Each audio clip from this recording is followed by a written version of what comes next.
আজকের গল্পটি সত্য একটি ঘটনা থেকে অনুপ্রাণিত। একজন তরুণ, নাম তার রাহুল, আমেরিকায় থাকে। সদ্য একটি অ্যাপয়েন্টমেন্টে উঠেছে। একদিন গভীর রাতে ঘুরতে বাজে তখন 3:15। মোবাইলে এক অজানা নাম্বার থেকে কল আসে।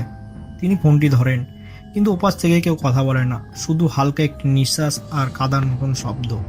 রাহুল ভয় পেয়ে যায়, কিন্তু ভাবে হয়তো কারোর ভুল। কিন্তু পরের রাতে ঠিক আবার 3:15তেই আবার সেই নাম্বার থেকে কল আসে। আবার সে কিছুটা বিরক্ত হয়ে নাম্বারটি ট্রু কলারে খোঁজে, কিন্তু সে কিছুই পায় না। সে নাম্বারটি ব্লক করে।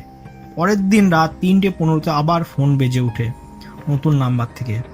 ওপাশ থেকে এবার একটি নারীর কণ্ঠ। আমার ঘুম পায় না, তুমি কি জানো আমি কোথায়? হঠাৎ করে ফোনটি কেটে যায়। রাহুল গুগলে তার নাম্বারটি সার্চ করে আর একটি পুরনো নিউজ পায়। 2018 সালে সেই বিল্ডিংয়ের 3 তলায় একটি মেয়ে আত্মহত্যা করেছিল। সময় ছিল তখন সেই রাত 3:15। রাহুল আজ আর ওই ফ্ল্যাটে থাকে না।